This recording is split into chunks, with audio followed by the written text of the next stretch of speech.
अरे प्रीति, ये कोना साफ नहीं किया क्या? यहाँ मिट्टी मिट्टी से हो रही है।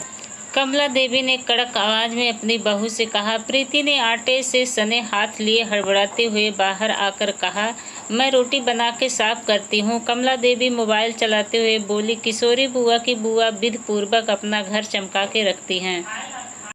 उनका घर शीशे की तरह चमकता है। प्रीति बिना कुछ बोले रोटियां बनाने लगी। दोपहर को प्रीति के ससुर जी खाना खाने आए। प्रीति खाना देने लगी पर पानी देना भूल गई। सामने ही सासू माँ बैठी थी। ससुर जी ने बोला, पानी दो। सासू माँ ने टपाक से बोला, प्रीति खाना के साथ पानी भी दिया करो। चाचा जी की बहू खाना से पहले पानी देती है। प्रीति ने बोला, जी मम्मी जी, आगे से ध्यान रखूंगी। अगले दिन रोहित नहाकर निकला और उसने बाथरूम को ऐसे ही गीला छोड़ दिया। कमला देवी ने तुरंत अपनी बहू से कहा, रोहित के निकलने के बाद कपड़े से बाथरूम की टाइल्स साफ कर दिया करो।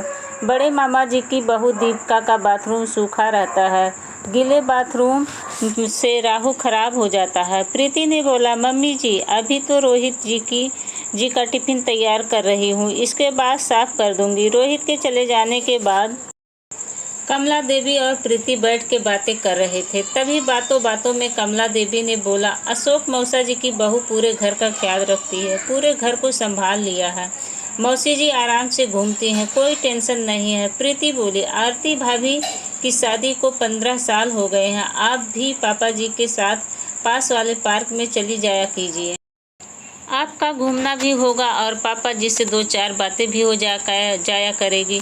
तभी कमला देवी ने टपाक से बोला, ना बाबा ना, मेरे बस की नहीं है। मेरे घुटनों में दर्द रहता है और बच्चे वहाँ क्रिकेट खेलने आते हैं। अगर घुटनों में गेंद लग गई और बिस्तर पकड़ लिया तो फिर मेरी सेवा कौन करेगा? मेरी किस्मत बहन जैसी थोड़ी ना है।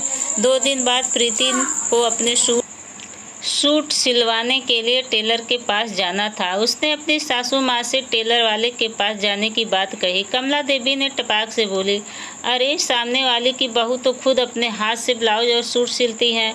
अपने हाथ से कितनी भी डिजाइन बना लो और कभी भी बना कर पहन लो। प्रीति ने बोला, मम्मी जी, सूट तो मैं भी सिल लेती हूँ, पर यह कपड़ा थोड़ा रेशमी है और रेशम के कपड़े की फिटिंग जल्दी सही नहीं आती है, बहुत सरकता है, इसलिए मैं टेलर से सिलवाना चाहती हूँ और मेरे पास अभी टाइम भी नहीं है। दिवाली होकर गई है और चचेरे भाई की शादी है।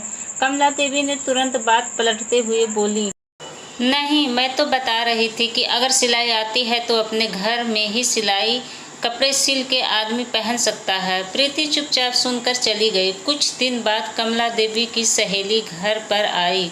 दोनों सहेलियां आपस में खूब हंस हंस के बातें कर रही थी और अपने बचपन की यादें, जवानी की यादें और बुढ़ापे की किस्से सुना रही थी। तभी प्रीति दोनों के लिए नाश्ता लाई और प्रीति वहीं पर बैठ गई। कमला देवी की सहेली ने प्रीति से पूछा, शादी को 1 साल हो गया है, घर कैसा लग रहा है? अब तो कमों की जिम्मेदारी कम हो गई होगी। कमला देवी ने बोला, इससे जितना हो सकता है उतना करती है। मेरी तरफ से तो कोई जिम्मेदारी नहीं, मैं तो कहती हूँ जितना हो सके उतना करो वरना छोड़ दो। मैं करने के लिए बैठी हूँ। प्रीति यह सुनकर अपनी सासू माँ का मुँह ताकती रह गई। कमला देवी की सहेली के जाने के बाद सासू माँ बोली, इसकी दोनों बहुएं बहुत ही लायक है, बहुत ही समझदार है, पूरे घर की जिम्मेदारी अपने सर पे ले ली है और इसे पूरी जिम्मेदारी से मुक्त कर दिया।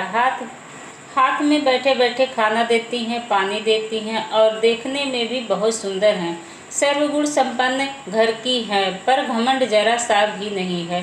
खाना भी खुद बनाती हैं, कपड़ा भी खुद धोती हैं और सास ससुर को हाथों हाथ सम्मान देती है। प्रीति की अब सहन शक्ति खत्म हो गई थी। वह बोली, मम्मी जी, सबकी बहू सर्वगुण संपन्न है।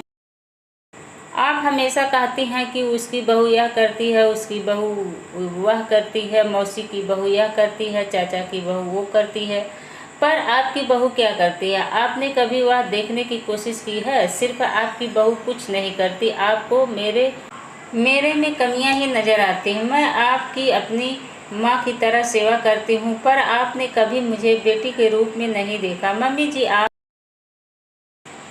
मुझे बेटी ना सही, कम से कम मुझे बहू के रूप में तो देखिए। मैं क्या करती हूँ, कितना करती हूँ, यह भी तो देखिए। मम्मी जी, दूर के ढोल सुहावन होते हैं, सब में कमियाँ होती हैं। मैंने आपकी और चाची जी की फ़ोन पर बात सुनी थी। वह अपनी बहू की कितनी बुराई कर रही थी। इस घर में आए हुए 1 साल ही तो हुआ है। धीरे धीरे एडजस्ट कर रही हूँ, सीख रही हूँ। कमला देवी अवाक होकर सुन रही थी। दोस्तों, मैं यहाँ सास को नीचा और बहू को ऊंचा नहीं दिखा रही हूँ। हमारे समाज में बहुओं की तुलना हमेशा रिश्तेदारों की बहुओं से की जाती है, जो कि सही नहीं है। हर घर के अलग अलग नियम होते हैं। अपने घर की बहू को घर के रीति रिवाज बताइए, पर उसकी तुलना किसी के घर की बहू से ना करें, क्योंकि आपकी बहू आपकी ही रहेगी। धन्यवाद दोस्तों। आज की कहानी आप लोगों को कैसी लगी? अगर हमारी कहानी आप लोगों को अच्छी लगी होगी तो हमारे चैनल को लाइक, कमेंट, सब्सक्राइब कीजिएगा। तब तक के लिए बाय बाय, नमस्कार।